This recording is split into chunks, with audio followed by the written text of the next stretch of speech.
Гаргона. Автор Тон-Тон, читает Кэт Вилд.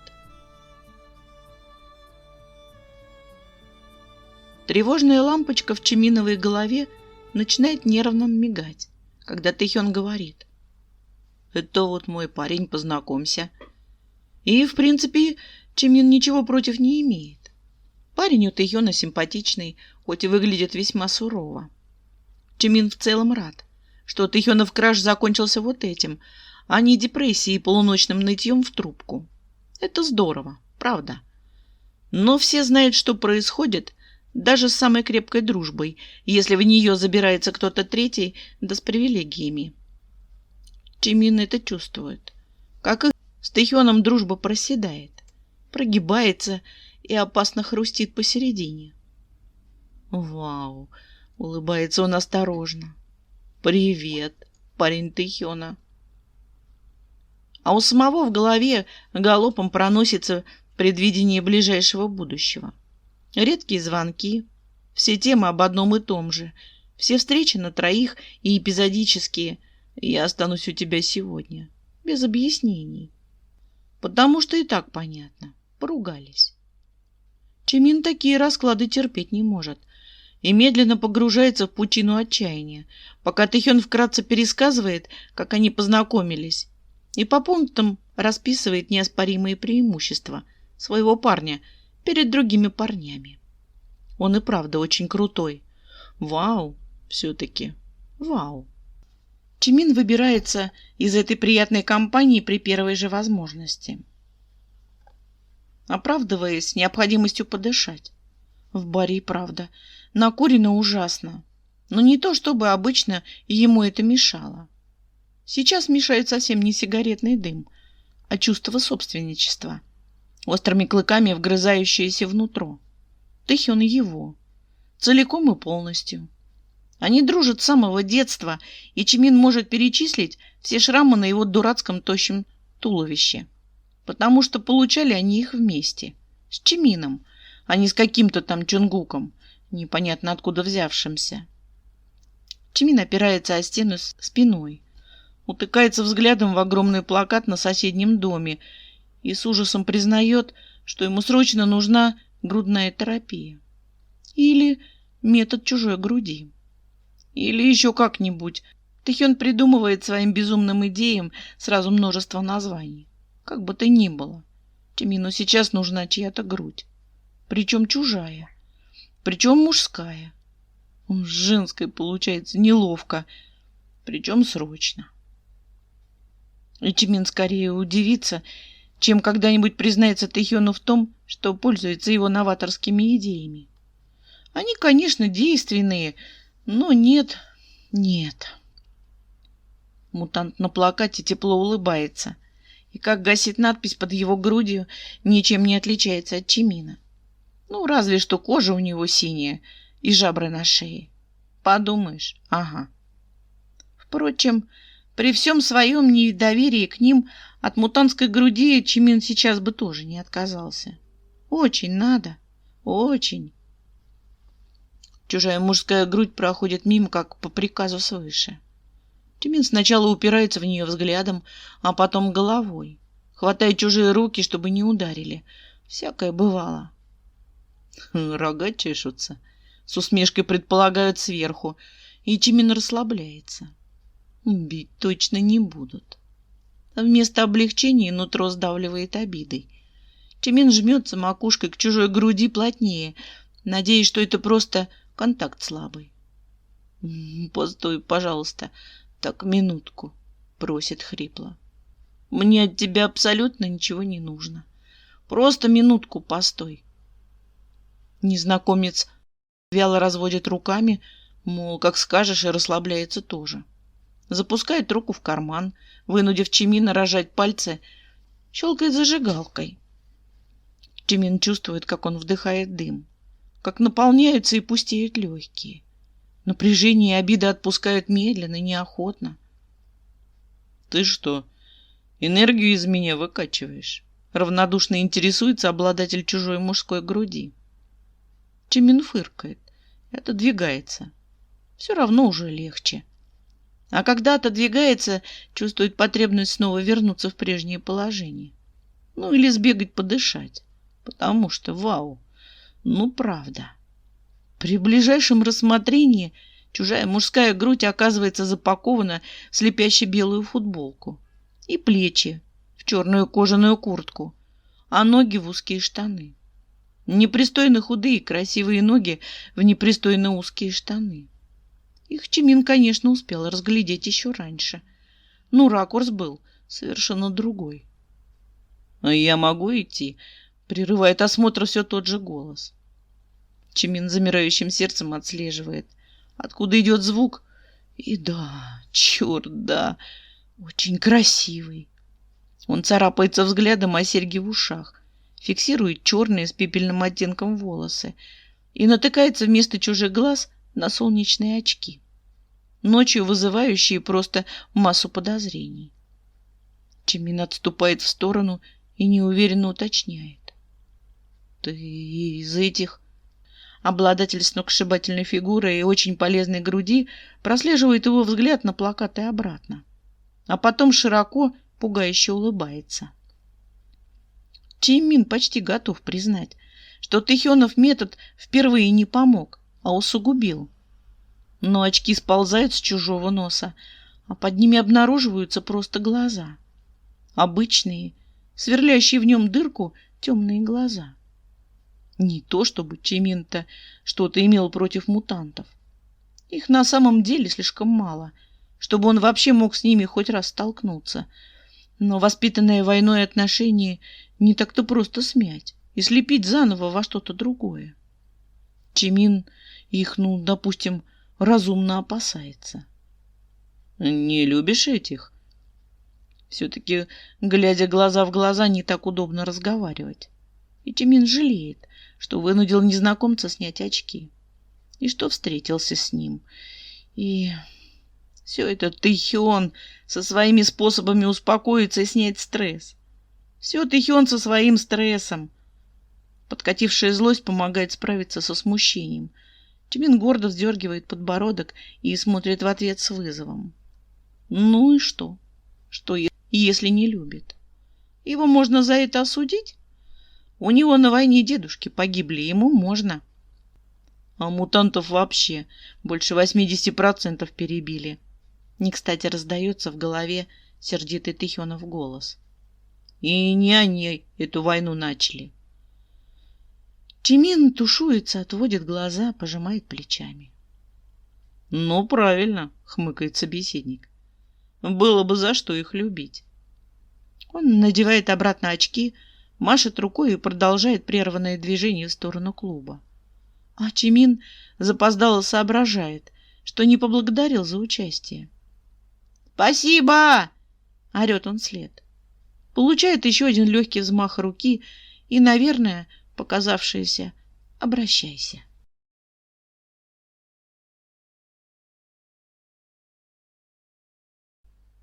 Слабо, да?» — хмыкает Чонгук и перестает нравиться Чимину совсем.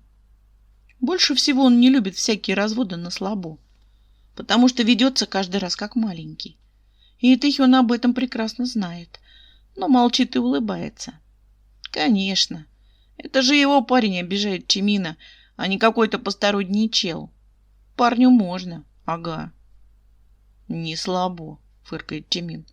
Просто в этом нет смысла, потому что сказочки и вообще бред полнейший.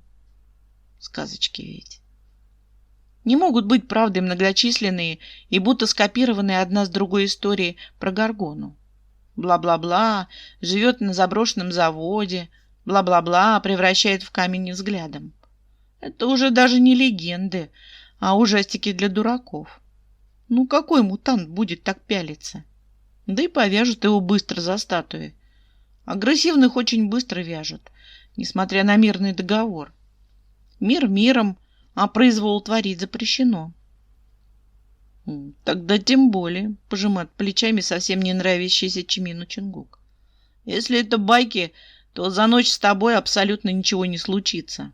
Выспишься там в приемке и домой пойдешь. Спать в приемке Чимина не улыбается совсем. А вот Чонгук улыбается. Этой своей, да ладно тебе, Хён, улыбкой, которая раздражает даже больше, чем Тэхёнов пытливый взгляд. Ну, конечно, Тэхён с Чонгуком согласен, потому что пора выйти из зоны комфорта Чимини, снаружи гораздо интересней. В приемке, по слухам, Гаргони оставляют жертвоприношения, всякие не очень здоровые люди. Человеческие жертвоприношения, разумеется. В какой-то момент Чимина посещает разумное подозрение. Чонгук сам из этих не очень здоровых людей. Но нет. Тэхён бы не стал с таким встречаться. Здесь в размышлениях возникает пауза, и ладно, окей, Тэхён стал бы. Он бы в Гаргону влюбился, если бы отношения были похожи на американские горки или американскую историю ужасов. Как бы то ни было, Чимин не хочет спать в приемке. Он и смотреть-то на этот завод не хочет, даже одним глазком, как предлагал Тэхён. Чимин в целом слишком любит комфорт, чтобы выходить из его зоны. Но обстоятельства непреодолимой силы толкают его в объятия неизвестности. А точнее, Чонгук опять снисходительно ухмыляется. Мелкий придурок. Никакого уважения к старшим. Господи, стонет Чимин, какой бред! А потом покорно топает домой за рюкзаком. После, к окраине города, сопровождаемый словами поддержки и уверениями. Что мы тут рядом будем? Кричи, если испугаешься. Он закатывает глаза и распахивает дверь, как назло заскрипевшую мерзко и пугающе. В приемке пыльно и пусто. Стальные скамейки, развалившийся от старости кофейный аппарат и изъеденный ржавчиной железный стол. Арка металлоискателя, пара проржавевших насквозь стеллажей. Атмосфера располагает к панике. Чимин стирает пыль с ближайшей скамейки, шлепает на нее рюкзак и садится, не сдержав тяжелого нервного вздоха. Все хорошо. Это просто сказочки, ничего больше. Сквозь мутные, раскрашенные грязными потеками окна с трудом пробивается малиновый тревожный закат. Кричать Чимин не будет, ведь ничего не произойдет. Чимин кричит. Надрывно, хрипло, с трудом выбираясь из жуткого тесного кошмара. Садится рывком, распахнув глаза во всю ширь. Толку от этого, правда, никакого. Темень вокруг беспросветная. Чимин слепо нашаривает рядом мобильник, крошечный мрак рассыпается, напуганный ярким светом. 3:40. У Чимина еще 5,5 часов на подтверждение собственной смелости. И ни одной мифической горгоны поблизости. Он ухмыляется, представив разочарованное лицо заносчивого Чонгука, и мгновенно поднявшимся настроением копается в сумке. Есть хочется зверски. В обычное время он не любитель полуночных перекусов, но в условиях стресса организм требует хоть какой-то компенсации. Впрочем, стрессовать повода нет. Чимин вгрызается в предусмотрительно купленный бургер и от нечего делать водит светом фонарика по стенам. Он не боится темноты. По крайней мере, осознанно. Но что-то первобытное, древнее вынуждает освещать углы снова и снова. Углы, стеллажи, окна. Белое лицо с провалами глазниц. Белое лицо Чимин освещает дважды. И только потом кричит еще раз. Хотя это не крик даже, вопль, вырывающийся из самых глубин, кажется, вместе с душой. «Прекрати!» — требует лицо, а белые губы недовольно кривятся. И так башка раскалывается. Чимин послушно обрывает звук, но рот закрыть не в состоянии. Ошалевшее от ужаса тело отказывается выполнять даже простейшие команды. «Это у тебя бургер?» — заинтересовывается лицо. «И еще есть?» И подплывает ближе. Шея, узкие плечи и неровный холм капюшона вырисовываются постепенно, успокаивая. Это хотя бы не просто парящая в воздухе голова. Уже спасибо. Чимин передает лицу второй бургер. Лицо в благодарность вытягивает руку и помогает Чимину закрыть рот. а потом шуршит оберткой и довольно мычит. 1000 лет бургеры не ел. Вау, 1000 лет. Древнее оголодавшее зло. Чимину даже стыдно за первый бургер. Не съел бы, тоже отдал. Лицо тщательно прожевывает, вытирает губы тонкими костлявыми пальцами и предлагает. Пойдем, что ли? Вот и все. Так бесславно и нелепо закончится относительно короткая Чиминова жизнь. Сказки сказками, а смерть по расписанию, да? Куда? Голос срывается в самый неподходящий момент, и он даже сам себе не кажется больше смелым. «Убивать буду», — хмыкает лицо. «Люблю это дело». Чимин представляет, как будет выглядеть его собственная статуя. Его несчастное тело, увековеченное в камне, и картина не кажется стоящей. Но он все равно поднимается. Спорить ведь бесполезно, кричать тоже. Звать на помощь вообще не вариант. Орал он довольно громко, но ни Тэхён, ни его чертов парень не соизволили героически ворваться в приемку. Значит, остается надеяться только на себя. А защитник из Чимина так себе, несмотря на годы танцев и часы в качалке. Он обреченно плетется следом за душегубцем, жалея, что не черканул родителям хотя бы пару строк на прощание. А потом, спустя несколько темных переходов и парочку остановок сердца, застывает сам посреди со вкусом обставленной квартиры. Совершенно обычный. Диван посередине, несколько шкафов у стен, компьютерный стол, граффити прямо поверх кирпичной кладки. Барная стойка с глянцевой поверхностью, отделяющая кухню от общего зала. Лестница, ведущая на 2-й этаж. Просто и со вкусом. Умирать в такой обстановке не хочется категорически. Хоть бы в подвал какой завел, маньяк ненормальный. «Здесь, что ли?» — хмурится Чимин, а когда маньяк поворачивается к нему лицом, снова впадает в глубочайший шок. «Ты? Ты?» Лицо, обретшее тело в свете нескольких свисающих почти до пола ламп, совершенно нельзя спутать с чьим-нибудь другим. Грудь тоже.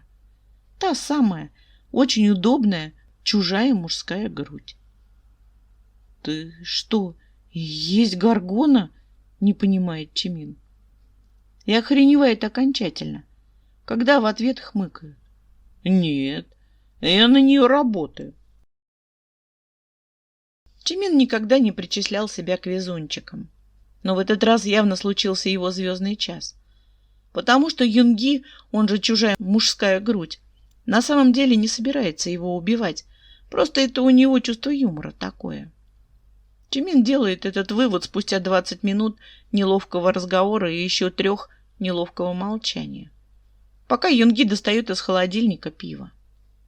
Сначала он спрашивает, хочет ли Чимин немного человеченки. Потом замечает, мол, холодильник такой здоровый, что в нем труп целиком поместится. Позже уточняют, какую Чимин предпочитает статую.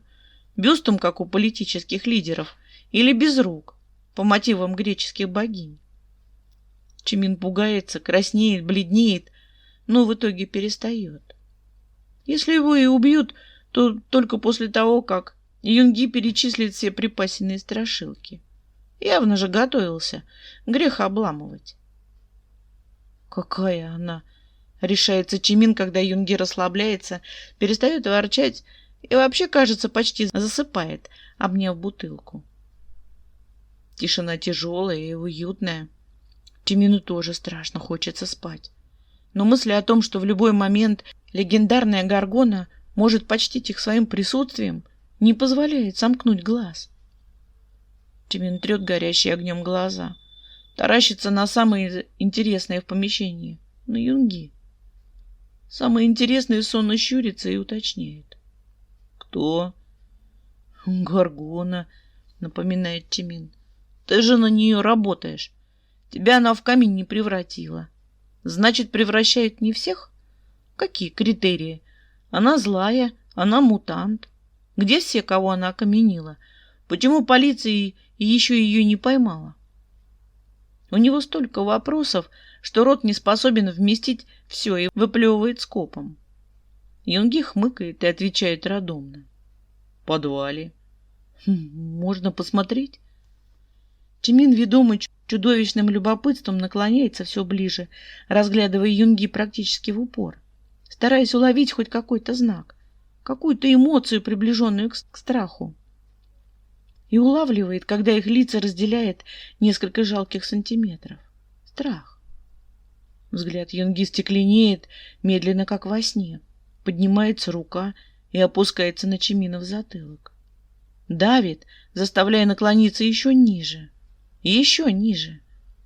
Чимин утыкается щекой в его колени, вдыхает терпкий запах сигарет и слышит хриплое, напряженное. «Усни быстро». Чимин собирается вырваться, когда за первой фразой следует вторая, обжигающая смыслом. «Если твоим родителям не нужна новая статуя». Доходит сразу. Чимин каменеет, но пока не от чужого взгляда, а от страха. Она здесь. Дождался. «Привет», — нервно хмыкает Юнги. Чимин больше не чувствует в нем прежней расслабленности. Колени под его щекой напряженные, жесткие, а пальцы в чиминовых волосах будто и вовсе окаменели. Неужели она его? Чимин прислушивается, щупает колени Юнги, забыв о конспирации, и с облегчением выдыхает. Дышит. Живой. Юнги незаметно сжимает его пальцы и сообщает с вызовом. «Я нового работника взял. Одному с тобой тяжело, знаешь ли». Воцаряется гнетущая тишина. Чимин успевает представить женщину, стоящую на пороге квартиры, и испугаться еще больше. Она наверняка в красном платье, такая роковая дама, и в солнечных очках, чтобы не лишиться случайно своего сотрудника. Смотрит пристально, скользит взглядом по Чиминовым плечам, по волосам, неосознанно пытается отыскать глаза. Для нее он, наверное, заочный кусок камня. Сколько их таких было, навечно застывших перед ней. И черт! Его статуя будет самой нелепой из всех, если она превратит его в камень здесь, у Юнги на коленях. Отстой! Чимину отчаянно хочется выпрямиться, встретить опасность лицом к лицу и пополнить коллекцию произведений искусства. Но вера в чудесное спасение вынуждает оставаться на месте и дышать ровно, имитируя глубокий сон. В какой-то момент, когда ждать становится совсем невыносимо, атмосфера меняется. Колени Юнги становятся мягкими, пальцы легко пробегаются по Чиминовой голове, ероша волосы. «Ты принят». А потом, когда Чимин поднимается, потирая красную щеку, Юнги спрашивает. «Испугался?» И в голосе нет ни намека на усмешку, только искренняя забота и участие. Какой он все-таки хороший! Чимин упирается макушкой в его грудь и выдыхает. Грудная терапия сейчас необходима ему как никогда. Юнги молчит какое-то время, на автомате продолжая перебирать пряди Чиминовых волос. А потом вздыхает устало, осторожно сжимает пальцами ухо и признается. Она неплохая на самом деле. Это довольно спорный вопрос в представлении Чимина. Потому что неплохой это Юнги, например, а вот мутант, превращающий людей в статуи, в это определение не очень вписывается. Но голос Юнги тихий, убаюкивающий, и он продолжает звучать. А значит, Чимин пока повременит с возражениями. Все-таки мутанты те же люди. Его пальцы дергают сережку в Чиминовом ухе, невесомо пробегаются по шее к кромке ворота футболки. Ну, знаешь, Икс-ген, феномен, все такое. Они же не виноваты в принципе. Обычные люди тоже не виноваты, если уж так судить. Просто череда чудовищных недоразумений и первобытный страх перед всем непохожим. Отсюда война, миллионы загубленных жизней, покалеченные судьбы. Было бы даже смешно от таких шаблонов, если бы не было так грустно. Чимин переворачивается на спину, разглядывает подбородок Юнги и ловит себя на мысли, что вся его обычная жизнь сейчас здесь кажется далекой и пресной. Как же он в доме той самой Горгоны и все еще жив. Вот Тэхён обзавидуется. Юнги говорит что-то еще, но Чимин уже не в силах ответить или даже прислушаться. Растревоженный стрессом организм требует покоя. Тэхён и правда завидует. Но ради вот такого вот лица Чонгука. Чимин в приемке вообще жить бы остался, хотя не в самой приемке, конечно. Он красочно и полно описывает прошедшую ночь, за исключением Юнги. Про него Чимин не говорит ни слова. Что-то внутри настойчиво требует оставить Юнги себе и ни с кем не делиться. Оставить себе его ворчание, странные шутки, ощущение пальцев в волосах. Ничего из этого не выставлять на всеобщее обозрение. Он даже попросил не провожать его. И Юнги, конечно, вообще не услышал. Спал, но все же. У нее змеи вместо волос. Жадно допытывается Тэхён, пока не возвращается в город. Она красивая. Со змеями-то, хмыкает Чонгук. Ну, конечно, просто красавица. Чимин не может описать ее, потому что не видел. Зато перед глазами очень четко стоит лицо Юнги. А он очень красивый, да. И без змей. А статуи ты видел? Они в подвале, повторяет Чимин слова Юнги. Видел их? Глаза Тэхёна полыхают просто таким маниакальным пламенем. И Чимин ругается. И хочет ли эта безумная парочка повторить его подвиг? Он поспешно берет себя в руки и сделанным смущением признается, что ничего лично не видел, но предполагает. Трепло. Обижается Тэхён, и огонь в его глазах гаснет. Фух. Над городом вовсю царствует солнце. Чимин улыбается своему отражению в витрине проплывающего мимо магазина. Машет парням на прощание совершенно искренней радостью и заходит в квартиру, в которой без Юнги почему-то очень грустно, пусто. Наверное, так теперь будет всегда.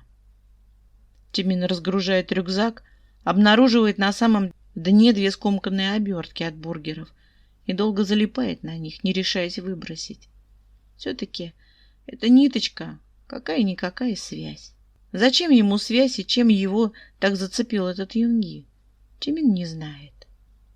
Но точно знает, что будет делать дальше.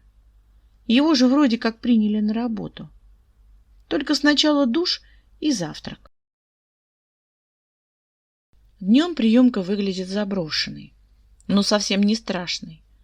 Все тот же антураж, однако наличие дневного света, пробивающего даже многолетнюю грязь на окнах, смягчает краски. А потом люди удивляются, отчего всякая нечисть выползает только по ночам. Чимин в раздумьях бродит по комнате, водит пальцем по коврам пыли, оставляя следы, и изредка поглядывает на дальнюю дверь. В прошлый раз Юнги через нее же пришел. Здесь всего 2 двери. Ответ очевиден. Скрип той, в которую зашел сам, Чимин бы ни с чем не спутал. «Удивил, да?» — хмыкает Юнги, появляясь из стены. «Если бы все было так просто, сюда бы уже экскурсии водили. Чтобы на ужасную Горгону посмотреть. Школота вроде тебя». «Я студент», — обижается Чимин. Сравнение со школьниками очень бесит. Хотя бы потому, что звучит оно слишком часто из-за низкого роста. А еще за обидой очень удобно спрятать радость от встречи. Юнги останавливается в нескольких шагах от него, вытаскивает сигареты и интересуется. «Нафига ты вернулся?» И Чимин готов к этому вопросу чуть больше, чем полностью. Потому пожатие плечами выходит весьма естественным, как и следующее за ним. «Ты ж меня вроде как на работу нанял». На лице Юнги не появляется ни одной лишней эмоции. Только слегка приподнимается бровь. Примерно этого Чимин и ждал. Никакого удивления, никаких возражений. Победа. Победа, обернувшаяся поражением, потому что Чимин серьезно поражен своими обязанностями в этом доме. А еще напуган до ужаса, но в последнее время это стало нормой. Он осторожно проводит тряпкой по мраморному предплечью статуи и останавливается, чтобы снова все обдумать. Нет, он, конечно, не рассчитывал, что Юнги усадит его пить чай и начнет охотно делиться историей своей жизни. Но вот это все действительно перебор. Статуи, как и говорил Юнги, в подвале, стоят себе вдоль стен, некоторые по двое, трое, целыми скульптурными группами. На невысоких подставках животные и птицы. Если бы Чимин не знал с самого начала, куда попал, решил бы, что заброшенный завод облюбовал талантливый, но непризнанный скульптор. Иначе почему все эти статуи пылятся в подвале? Они украшают собой загородные резиденции толстопузых богачей. Но скульптора в этом доме не водится. Просто Горгоне абсолютно некуда девать свои произведения. Кошмар. Чимин передергивает плечами, сбрасывая оцепенение. Тряпка продолжает движение. Девушке, навечно облаченной в камень, на вид лет 20. А если и больше, то не намного. Юнги говорил, что некоторые приходят сами, упрашивая о собственной скульптуре. Это насколько нужно отчаяться. Впрочем, желающих поймать и убить Чимин тоже не понимает. По крайней мере, парень у дверей, застывший с поднятым вверх пистолетом, не вызывает у него ровным счетом никаких положительных эмоций. Придурок! Он мог бы попасть в Юнги. Собственное беспокойство о Юнге нервирует. На это не так уж много причин. «Ух ты! Я думал, ты страшненький!» Доносится от двери, напугав Чимина до чертиков. Прежде чем обернуться, он осознает, что голос мужской, а значит, не ее. Но и не Юнги, что тревожит. Если это очередной желающий стать статуей, не пойми, каким образом пробравшийся внутрь, Чимину придется худо. Но, тем не менее, он пытается сохранить лицо и, обернувшись, обещает. «Если ты сейчас не свалишь отсюда, мне придется надраивать на одну статую больше». Высокий блондин, стоящий на пороге, вообще не впечатлен угрозой. Он ухмыляется и разводит руками. У нее не так много друзей, чтобы превращать их в камень. Чимин обдумывает сказанное, возвращается к предыдущим словам и понимает, что иногда лучше жевать, чем говорить. А еще крайне удивительно, что у Горгоны есть друзья. Если только этот длинный, ни одного с ней поля ягода. Чимин на всякий случай отступает и разглядывает Белобрысова максимально детально. Потом перескажет Юнги, и тот решит, что делать. Если, конечно, Чимин выберется из подвала. Белобрысый того же оттенка, что и Юнги, нос по-модному выбритыми висками, светлая рубашка с закатанными рукавами, летние шорты в клеточку. Не выглядит опасным от слова совсем, и Чимин решается. — Ты из этих? — Я Намджун, — хмыкает Белобрысый. — И из этих это что-то греческое?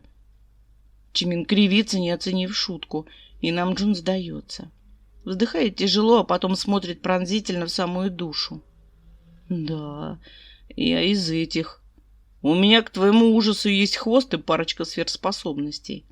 Я, продолжает Намджун, но сбивается на самом интересном, получая под зад.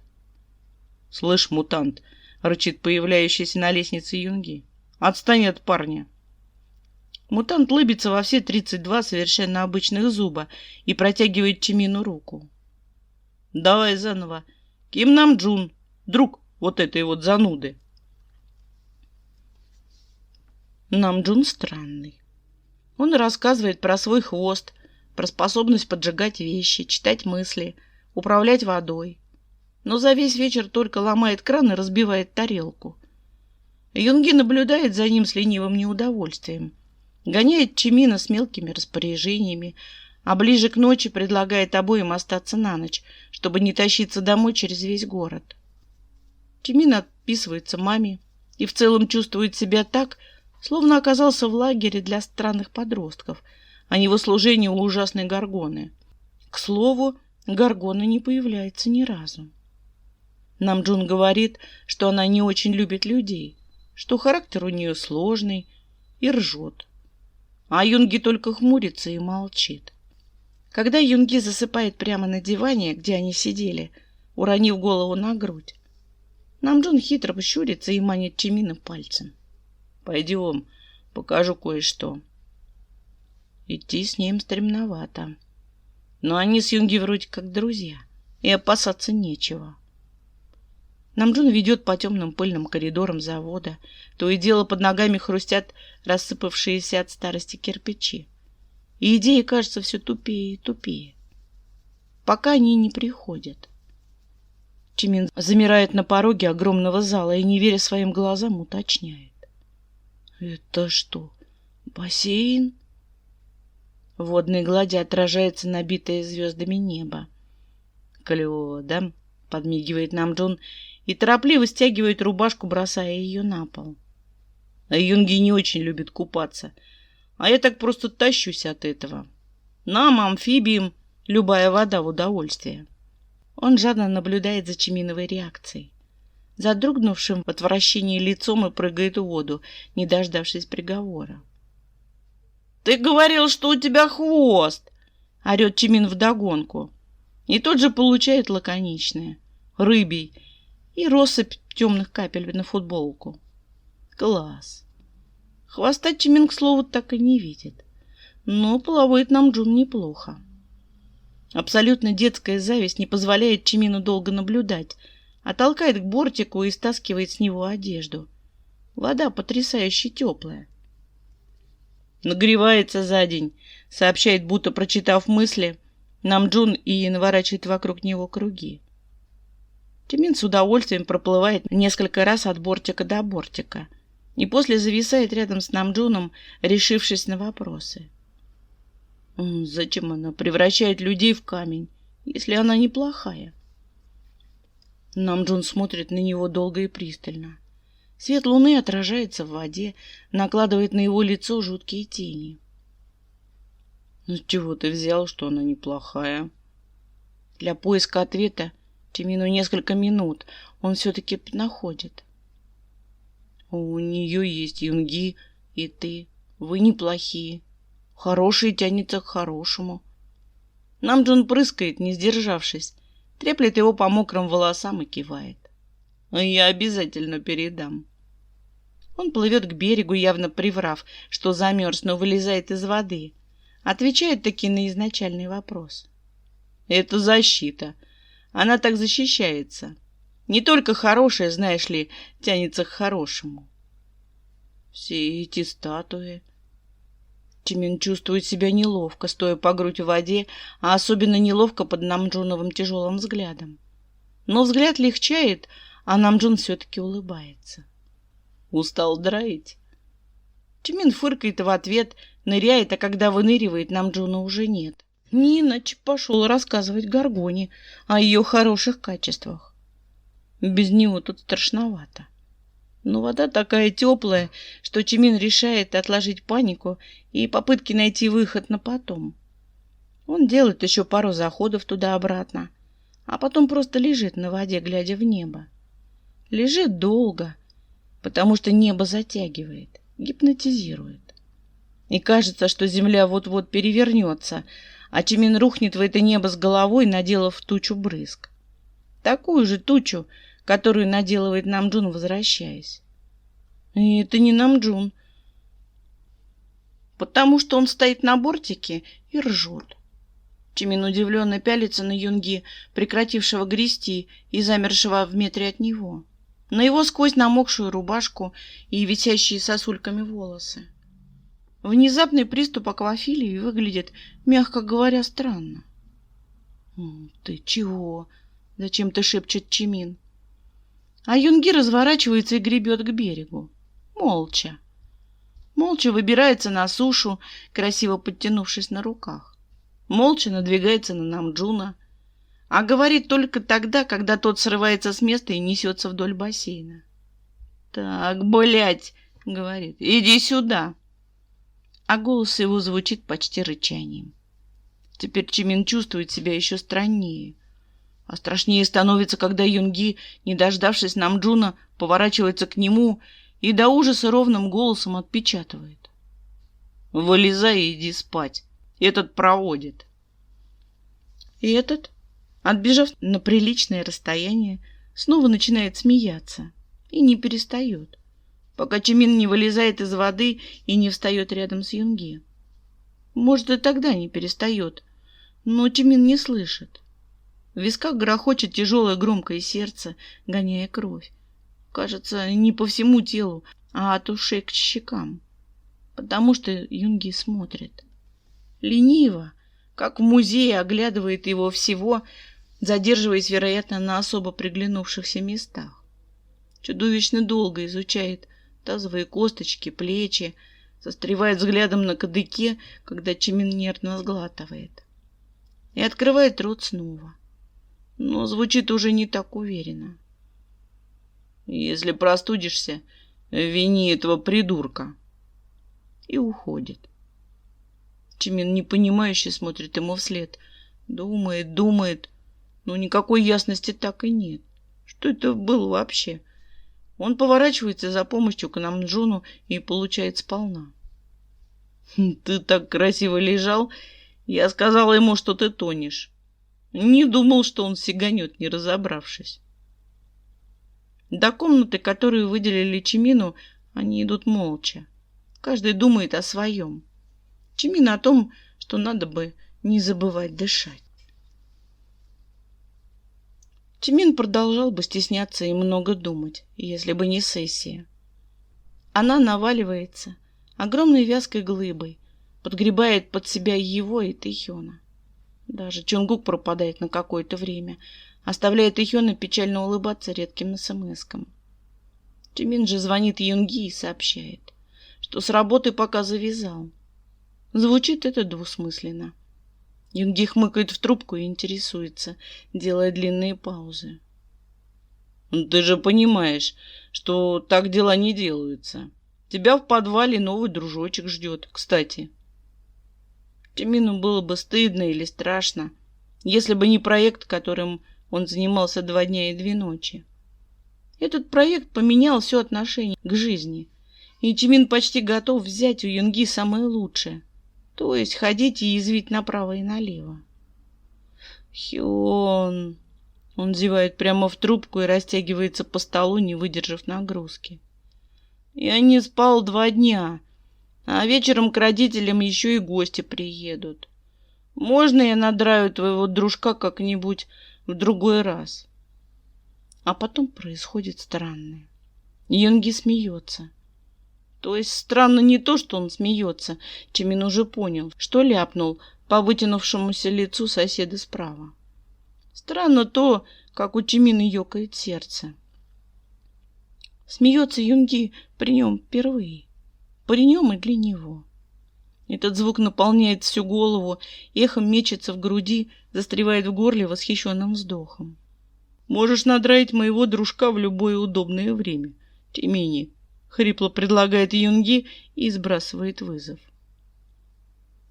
Больше сосредоточиться на занятиях не получается.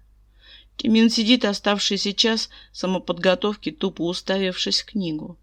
То и дело прикладывает руки к щекам, чтобы убедиться, все еще горят. Он отмахивается от беспокойного Тэхёна, решившего, что друг вознамерился вдруг заболеть. Плетется на следующую пару и тупит там по-страшному. А вечером, когда выходит на улицу, смущается и тупит еще больше. Юнги ждет у ворот универа, прислонившись спиной к внушительному хаммеру. «О, Господи!» — выдыхает беззвучно Чимин и идет навстречу неизбежному. Он в принципе уже догадывается, что с ним происходит. Нет ведь ничего страшного в том, чтобы влюбиться в ворчливого засранца, работающего на Горгону.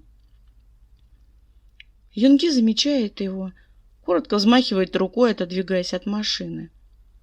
А Чимин чувствует, как сердце протяжно ноет и колотится в такт шагам. Хорошо, Боже, как замечательно, что Юнги опять в солнечных очках. Смотреть ему в глаза сейчас Чимин бы и не решился. Хён, я же просил. Залезай. Юнги открывает дверь машины.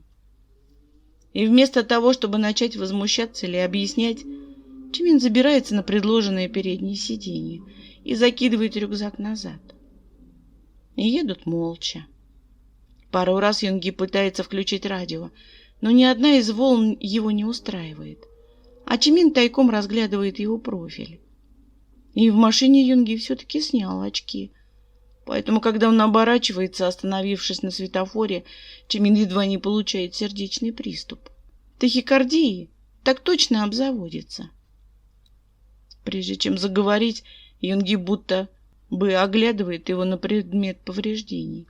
Но ничего не находит и все-таки спрашивает. Устал? Звучит как забота. Чимин совсем теряется и вместо ответа кивает. Устал, конечно, очень, но в принципе готов работать. Встреча с Юнги будто подзарядила, придала сил. А судя по дороге, его все-таки везут к статуям. Самого прибытия Чимин не замечает. Засыпает на середине пути. Юнги осторожно расталкивает его, помогает выбраться, придерживая за плечо, и снова ведет системами катакомб, ходами, которые Чимину никогда в жизни не выучить. Не приводит в свою комнату. Тут же вспоминается дурацкая про надраить дружка, доводя Чиминову температуру до критической. «Раздевайся», — командует Юнги. Чимин чувствует себя змеей, завороженно пляшущей под дудочку фокусника. Он стягивает футболку под нечитаемым взглядом Юнги, расстегивает ремень, тянет вниз молнию, выбирается из штанов, смотрит выжидающе. В этот странный момент он необъяснимо готов на все. Волны мурашек накатывают, скачут по позвоночнику, вынуждая расправлять плечи. Что-то глубоко внутри требует ответных действий и слов, просьб. Дотронься до меня. Юнги делает широкий шаг вперед, сглатывает, очевидно читая в Чиминовых глазах надежду, наклоняется ближе, останавливаясь только тогда, когда губы оказываются в жалких миллиметрах от Чиминого уха, и шепчет: «Ложись». Чимина бьет волной озноба. Вылизывает холодом лодыжки, поднимается выше. Он покачивается от напряжения, от недосыпа. Почти уверен, все, что сейчас происходит, всего лишь галлюцинация. С чего бы Юнги вдруг делать все это? Смотреть так? Чимин наверняка валяется без чувств в аудитории и вот-вот найдет его испуганный Тэхён. Но пока этого не произошло, можно лечь. Он падает на спину, опираясь на локти, смущается ужасно, но смотрит прямо в упор. Отвернуться сейчас подобно капитуляции. Юнги скользит взглядом по его телу. Чимин практически ощущает этот взгляд, будто теплыми пальцами ведут вверх, от кромки трусов по животу к груди. Легкая успокаивающая улыбка обжигает сетчатку. Юнги подходит ближе к кровати и говорит: «Теперь спи». Чимин моргает. «Дома же ты не можешь поспать. Гости у родителей и все такое». «Я думал...» — сипло начинает Чимин и затыкается. «Что? Думал, что?» От собственных мыслей и желаний страшно. Что он в сущности знает о Юнги, чтобы быть готовым сразу, по первому требованию раскрыться настежь? Он заматывается в одеяло по макушку, бормочет спокойной ночи, наплевав на неподходящее время суток, и мучительно долго ждет, пока уйдет Юнги. Сейчас видеть его неловко. Теплое одеяло комфортит, успокаивает. Жар покидает тело, и Чимин даже не вздрагивает, когда на плечо поверх одеяла ложится чужая рука. «Со статуями дружками потом разберемся», — обещает Юнги. А может быть, это Чимину снится. И еще Чимину снится Юнги, стягивающий свою рубашку. Юнги, забирающийся на кровать, наваливающийся на него, не дающий сбежать. Его сухие горячие ладони, пятнающие ожогами ягодицы, язык, скользящий по Чиминовой шее. Чимин послушно раздвигает ноги, выдыхает тягучее, уходящее в стон. Хён выгибается в спине на чужое настойчивое и обещающее движение бедер. Юнги стискивает его запястье, фиксирует над головой, до боли сжимая в подушку, шепчет. Из тебя сейчас бы вышла самая потрясающая статуя в мире. Его глаза затягивают, гипнотизируют, заставляют подчиняться и хотеть большего. А пальцы забираются под резинку трусов, оглаживая тонкую кожу. «Хочешь, — шепчет Юнги, — стать самой прекрасной статуей? Я буду лично натирать тебя каждый день». Чимин лихорадочно дышит, жадно отвечает на поцелуи и до дрожи в коленях хочет. «Хён!» — скулит он почти беззвучно, жмурится от белых пятен. А когда открывает глаза, все заканчивается. В комнате полумрак, только на столе горит светильник. Волосы Юнги в его свете кажутся золотыми, а взгляд таким же глубоким, как был там. Юнги сидит в кресле, закинув ногу на ногу, и даже не пытается скрыть повышенный интерес. «Я не буду спрашивать, что тебе снилось», — качает он головой. «Ну, просто обязан показать, где душ». Кажется, краснеть от его слов становится неловкой традицией. С этого момента их отношения становятся странными и многозначными. Чимин анализирует каждое слово и каждое находит двусмысленным. Намджун поглядывает на них с загадочной улыбкой, а Тэхён в один из дней щурится и тянет. «Такое ощущение, что у тебя кто-то появился». И Чимин не выдерживает. Рассказывает про Юнги, про статуи, про Намджуна. Тэхён слушает, открыв рот, а когда Чимин замолкает, подскакивает с места и сообщает. «Я звоню Чонгуку, и мы идем к ним». Ну ладно, окей. Это была тупая идея. Чимин, конечно, предупреждает Юнги, объясняет все, просит, извиняется. Но Юнги все равно смотрит на Тэхёна и Чонгука с подозрением. Садится от них подальше и молчит все время, пока Намджун демонстрирует свои круто прокачанные коммуникационные навыки. За все непродолжительное общение с Юнги Чимин выучил, кажется, все типы его молчания. И вот это нынешнее самое пугающее из всех. Юнги наблюдает. Как наблюдает тигр, прежде чем кинуться на зазевавшуюся антилопу. И если Чонгук, судя по напряженной позе, чувствует это на интуитивном уровне, то Тэхён тот еще олень и не заметит опасности, даже глядя в распахнутую пасть. С него станется еще и цветочков в эту пасть носовать. С другой стороны, Чимин абсолютно уверен, никто здесь его друзей не тронет. А значит, остается только один человек, который беззащитен перед всем этим. Сам Юнги. Чимин смотрит на него виновато, а под конец не выдерживает и вытаскивает на разговор. Хватает за руки, заглядывает в глаза. Юнги в своей самой любимой непроницаемой маске. И Чимину становится страшно. Вдруг за ней вообще ничего нет. Вдруг его так напрягли незваные гости, что он ушел вглубь, как древняя черепаха, перед этим нарисовав на панцире вежливую улыбку. Хотя он даже не улыбается. «Прости, Хён, правда», — умоляет Чимин. «Просто они мои друзья. Ну, как тебе, Намджун? Я не смог скрывать вечно». Взгляд Юнги неуловимо меняется, темнеет. Неуютный, пыльный коридор кажется Чимину страшнее, чем был сначала. В какой-то момент даже появляется ощущение, что где-то за углом сама Горгона пялится на него, нахмурив брови. «А пытался?» «Что?» Чимин понимает вопрос, но ему нужно время на придумывание подходящего ответа. Не признаваться же, что... Пытался скрывать? Пытался. Почему? Юнги подходит слишком близко. Места не остается даже на слова, которые Чимину жизненно необходимы, потому что изо рта упрямо рвется правда. Юнги торопит взглядом, не позволяет выкрутиться и сбежать. Придерживает руками с двух сторон, фиксируя на месте, когда накал достигает предела. Чимин зажмуривается и выдыхает. «Не хотел делиться тобой». Он не успевает открыть глаза, а Юнги уже прижимает его к стене, настойчиво сминая губы и требовательно скользя по ним языком. Чимин вздыхает рвано и будто сдувается. Нервное напряжение сходит на нет.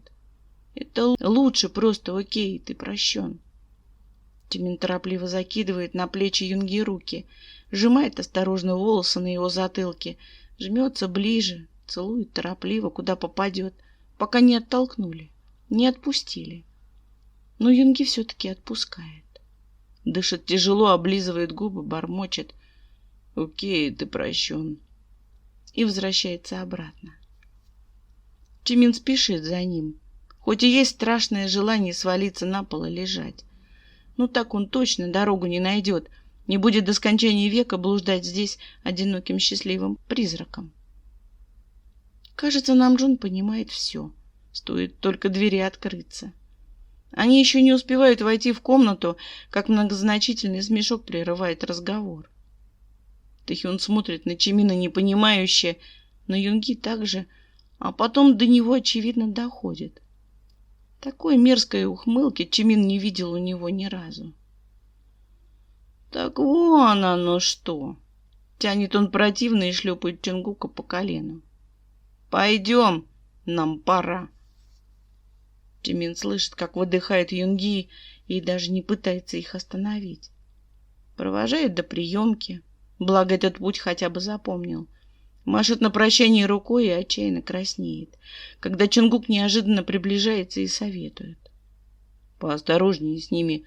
2 мутанта на 1 завод — это подозрительно. Как бы твой Юнги пострашнее их обоих не оказался». Чимин понял бы такую заботу от Тэхёна. А вот Чонгукова неравнодушие пугает. И этот не стал бы предупреждать просто так.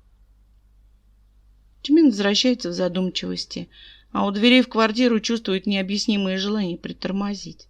И притормаживает. Разговор с той стороны отсюда слышно прекрасно. И когда ты собирался ему сказать? Как насчет никогда? Намджун вздыхает, молчит какое-то время, а потом осторожно предполагает. Боишься? Чимин не видит их лиц, но настроение, очевидно, не самое лучшее. Сказать что? А ты бы не боялся? Он вроде не то, чтобы пылает любовью к мутантам. Дать ему сбежать? Чимин врастает в пол, схватившись рукой за стену, чтобы не упасть. Мутант? Он тоже? Чимин же спрашивал тогда в самую первую встречу, и что Юнги ответил? Ничего. Не любишь этих? Ну правильно, за что их любить? Он ведь не соврал, просто ушел от ответа. И его сложно не понять, несмотря на то, что война давным-давно закончилась. Афишировать свою принадлежность к мутантам равносильно самоубийству. А Чимин был абсолютно незнакомым человеком, не выказывающим никакой любви к этим. Все равно. Все верно. Но потом-то можно было сказать. Когда? За обедом? Перед сном вместо страшной сказки? Чимин толкает дверь, выдавая свое присутствие. Рушится на диван рядом с Юнги, устало вздохнув. «Милые у тебя друзья», — улыбается Намджун. «Пусть заходят почаще». «Горгона-то против не будет?» — приподнимает бровь Чимин. «Сначала я, теперь они. Или пытаетесь новых статуй на продажу набрать?» Юнги хмыкает. Достает сигареты. Нервничает. Почему? Кто кто она ему. А кто ей он? Мать, сестра. Икс-ген передается по наследству. Что у него не так? Чимин подскакивает, окруженный роем вопросов, трясет головой, отгоняя их. Так он точно ни в чем не разберется. «Мне надо идти», — сообщает он. «Дела». Юнги сверлит его взглядом, будто пытаясь заглянуть сразу в мозг. А если он телепат? Чимин пытается думать о котятах до самого дома, но получается только о Юнги. Засыпая, Чимин осознает вдруг, насколько отвык от своей кровати. Так часто ночевал на заводе. Он ворочается сбоку на бок, пытаясь заснуть, а когда все-таки засыпает, жалеет об этом со страшной силой. Сон оборачивается калейдоскопом, чередой превращений, главную роль в которых играет Юнги. Он то каменеет, превращаясь в скалу, то плавает в море, хвост вместо ног, то прожигает в Чимине дыры, реальные физически ощутимые дыры, и повторяет свое самое мягкое «Чимине», сказанное лишь однажды. Просыпается Чимин невыспавшимся и уставшим. Еле ползет на пары, а после них снова замечает Хаммер у ворот. Только за рулем Намджун. «Машинку украл», — двигает он бровью, когда Чимин забирается на сиденье. «Покатаешься с мутантом?» Чимин вздрагивает от такого предложения и тут совершенно внезапно осознает. Его проверяют. Намджун прощупывает его каждый раз, вынуждает свыкнуться с мыслью о таких странных друзьях. А ведь они уже друзья, если не больше. При мысли о Юнги сердце неприятно скручивает. Не врал, но не договаривал. Не признался. Но можно понять причину. Голова болит от всего этого. Чимин вздыхает и поворачивается к Намджуну. «Кто он?» Намджун убирает руку от ключа зажигания. Они так и остаются стоять у ворот. «Кто?» Улыбка получается картонной. «Юнги». Чимин не дает сбить себя с толку, раз уж решился. «Я знаю, что он такой же, такой, как ты. Что с ним не так?» Он видит, как сжимаются Намджуновы пальцы на руле и белеют костяшки. «Да что, черт возьми, не так с Юнги?» «Подслушивать нехорошо», — журит Намджун. «А вдруг бы мы обсуждали, как тебя в постель затащить?» «В одну общую?» — хмыкает Чимин, отворачиваясь, выглядывая в окно. «Так кто он?» «Он тот, кому ты нравишься». Намджун отпечатывает каждое слово, вдавливает воздух в Чиминовы уши, в мозг. «Этого мало?» «То есть мутантов в доме все-таки 3. Это имеет значение. Что подразумеваешь под мутацией ты?» Намджун играет со словами легко и непринужденно. У Чимина недостаточно силы и уверенности, чтобы поспорить с ним или выбивать информацию силой. Он открывает дверь, чтобы выйти. Намджун затаскивает назад. «Подброшу тебя». «А кто ты?» — не успокаивается Чимин. «Окей. Оставим Юнги его тайну. А кто ты? Я не видел хвоста. Ничего вообще не видел. Ты только говоришь и все». Намджун заводит мотор, показывает ему на ремень безопасности и, вырулив на трассу, говорит спокойно, будто о погоде. «Я хозяин заброшенного завода. Живу там». «Ты?» Чимин открывает окно, потому что в салоне дышать абсолютно нечем. Подставляет лицо ветру, пока глаза не начинают слезиться, а потом возвращается с выводами. «То есть ты Горгона?» «Ну, с чего ты решил, что она женщина?» «Горгона — это мифическое существо, превращающее в камень ни в чем не повинных людей. Так почему бы не назвать ее именем мерзкого мутанта с похожими способностями?» «То есть в доме всего 2 мутанта?» — не понимает Чимин. «Значит, когда Юн, устраивал меня на работу, никакой дамы в красном не было?» Намджун прыскает, а потом и вовсе заливается смехом. Снова тянется потрепать Чимина по волосам. Фантазия у тебя, конечно, прекрасно работает. Дама в красном. Нет, никакой дамы в красном не было. Но ей очень удобно прикрываться, да? Все эти искатели приключений на жопу не станут палить в первого встречного в доме человека, если он мужского пола, а Горгона женского. Не опаздывай завтра на работу, пожалуйста. Будет много дел. Дел действительно много. У дальнего входа на завод, с другой стороны от приемки, в 12 часов дня останавливается огромный грузовик. Намджун выдает Чимину пару плотных тряпичных перчаток и ведет его вместе с двумя огромными мужиками вглубь здания, а приводит в подвал. А когда мужики, не сговариваясь, бережно поднимают одну из статуй, до Чимина доходит суть происходящего. «Они же живые!» — потрясенно шипит он, хватая за рукав пробегающего мимо Намджуна. «Куда их везут?» «В магазин». Намджун обхватывает его за плечи, отодвигая с дороги. Мимо проплывает на чужих руках белая каменная девушка в легком платье. Чимину она нравилась больше всех. Намджун смотрит на него внимательно, оглядывается по сторонам и обещает шепотом, наклонившись к Чимину: «Я тебе потом покажу. Сейчас давай доделаем побыстрее, а то ему тяжело». Он кивает куда-то наверх. Чимин прослеживает его взгляд. На втором этаже, в тени проржавевшей насквозь балки, скрывается едва узнаваемый силуэт. Чимин привычно краснеет, поймав его взгляд. «Ненавидит с ними расставаться», — поясняет Намджун. «Никогда не помогает, но наблюдает каждый раз. Мазохист». Чимин погружает в коробку с мягкими стенками маленькую белую собачку и снова смотрит наверх. Все еще там.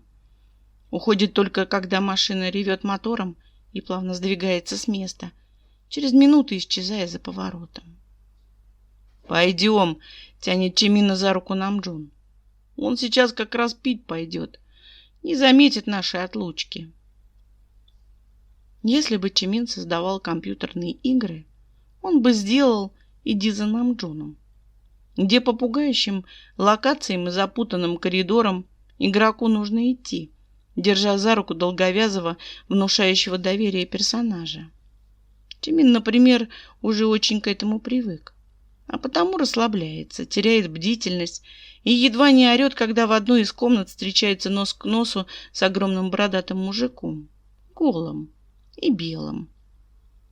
На осознание того, что мужик каменный, у Чимина уходит несколько минут. «Это Самсон», — хмыкает Намджун. «Мин Самсон. С ним Юнги отказался расставаться». Чимин выдыхает нервно, хихикает, осознав шутку, и оглядывается по сторонам, привыкнув, наконец, к полумраку. И понимает, что изначально был прав насчет скульптора. Все пространство комнаты заполнено гипсовыми слепками, фигурами, обмотанными тканью. Скользнув по развешанным на стене фотографиям, Чиминов взгляд цепляется за статую, завернутую во влажный холст. На деревянную подставку под ней монотонно раз в полминуты капает вода. Складывается впечатление, будто мастер вышел ненадолго, оставив свою работу отдыхать. Чимин перебирает пальцами стейки, разбросанные по столу, звонко перекатывающиеся проволочки и гвоздики. «Это он! Это он!» — восхищенно шепчет Чимин. «Он делает! Те статуи не живые люди, а его творение?» «Нет, те как раз живые», — пожимает плечами Намджун и тут же смеется. «Да шучу я, шучу. Расслабься». Но расслабиться Чимин не может. Его заполняет огромное и легкое, гораздо большее, чем уважение или восхищение. Он возвращается к Самсону, мягко касается мраморных кудрей, а потом снова смотрит на затянутую в холст фигуру. «А это...» «Не трогай», По-отечески улыбается Намджун. Если захочет, он сам покажет. Чимин снова чувствует ту нежность в его голосе, которая появляется, когда он говорит о Юнги. Временами она едва заметная, временами такая огромная, что не вмещается в слова и отражается на лице. В какой-то крохотный момент Чимин даже ревнует, а потом вспоминает о Тэхёне и тут же все понимает. Он отступает, оставляя комнату ее хозяину, выходит и только там, в темном, пропахшем старьем коридоре, понимает, насколько устал. Все тело ноет после физических нагрузок. Сколько статуй они вдвоем перетащили? Сколько их было вообще? «Вы на деньги от продажи живете?» — спрашивает он у Намджуна, когда тот выходит следом за ним в коридор. «Не только». Намджун закрывает дверь на ключ, осторожно убирает его выступ на уровне глаз и предлагает: «Отвезти тебя в душ. Вся футболка мокрая». Чимин кивает и переходит на новый уровень в игре. Иди за Намджуном. После теплой водой он смывает с себя не только пот и усталость, но и сомнения и страхи. Все это время в подвале он намывал простые статуи, и в то же время совсем непростые. Представлять, как из куска камня появляется живое, будто вот-вот сморгнет и заговорит, очень волнительно. Как пальцы Юнги бережно лепят каждый изгиб и выступ, каждую впадинку и складку на одежде. Как он смотрит на свое детище, дорези в глазах, а измазанные глиной руки повторяют силуэт будущего шедевра. Чимин прибавляет холодной воды и тихо стонет, кусая губы. Кем бы ни был Юнги, чего бы ни изменил в нем чертов Икс-ген, он все равно прекрасен. Просто нереально прекрасен. И уж кому Чимин завидует без оглядки, так это статуям, холодным и равнодушным, неспособным оценить теплое, почти невесомое прикосновение. Скольжение руки по бедру, по животу. Красоты приоткрытых восхищений губ, блестящих от вожделения глаз. Чувственного вздоха, когда не остается ничего, что можно было бы исправить. Чимин дрожит, изливаясь в горячую ладонь, дышит тяжело. Оргазм отступающими волнами раскачивает слабое тело. За полупрозрачной душевой кабинкой, перегородкой, негромко откашливаются, и знакомый хрипловатый голос сообщает: «Я принес тебе футболку и шорты на смену». Чимин смотрит на него сквозь стекло, на размытые черты лица, искривленную линию натянутой улыбки, и просит сбивчиво: «Оставь, оставь там где-нибудь». Юнги молчит, не уходит. Возвышается за стеклом пугающей, впечатляющей скалой. Скульптор — это произведение в одном лице. Чимин закручивает краны и выходит, тут же нанизываясь, как обреченная бабочка на булавку, взгляд. В полной тишине забирает у Юнги вещи, отворачивается, смутившись, и выдыхает сквозь зубы, когда шеи влажно касаются чужие губы. «Ты такой красивый», — шепчет Юнги. «Не могу просто смотреть». Чимин чувствует едва уловимый запах алкоголя.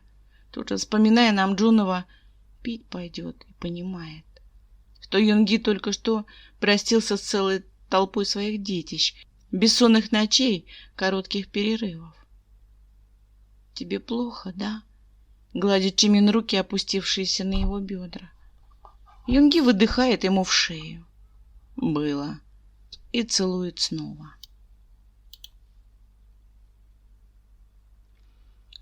Теперь Чимина ведет он. Недолго и совсем не страшно.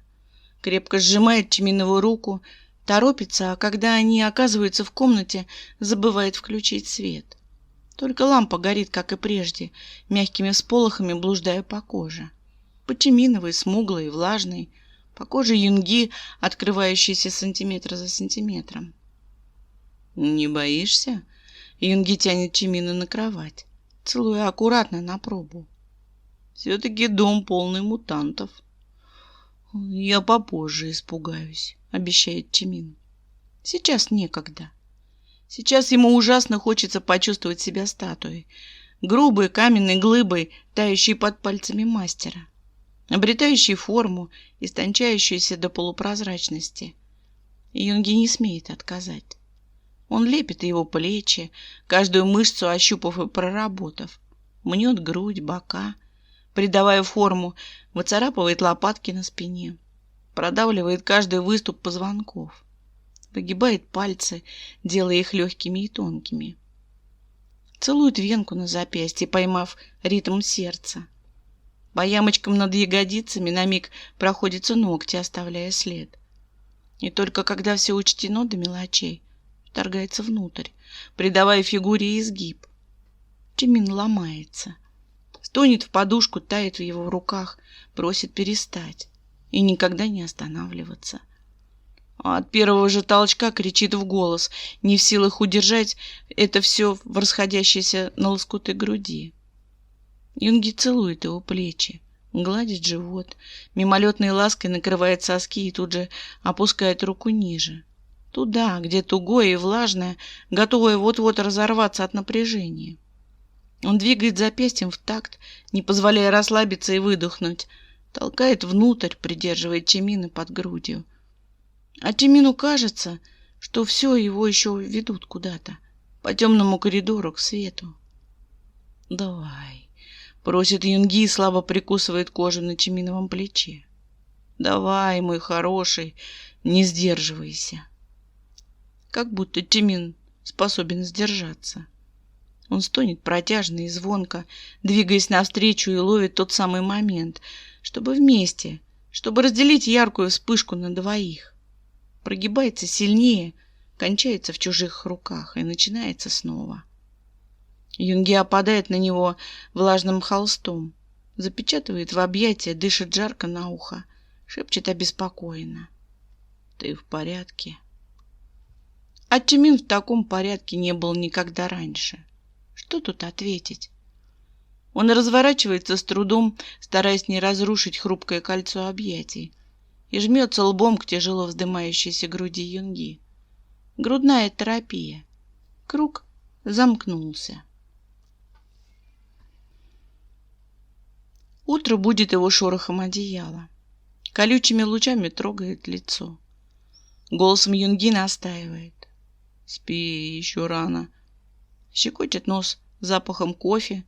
Чимин чихает и приподнимается на локтях. Растрепанный и сонный Юнги отхлебывает из чашки, выключает кофеварку, отчитывает. Вот неугомонный. И, отставив чашку в сторону, возвращается в постель, чтобы тщательно проверить свое творение. Изъянов не находит. Они спускаются в общую комнату часа через полтора, умывшиеся и немного хмельные, натыкается на Намджуна у входной двери. Намджун скользит по ним взглядом, дарит полуулыбку, но остается непривычно хмурым. Так же хмурится и Юнги, когда слышит сухое: «Опять Горгону ищет».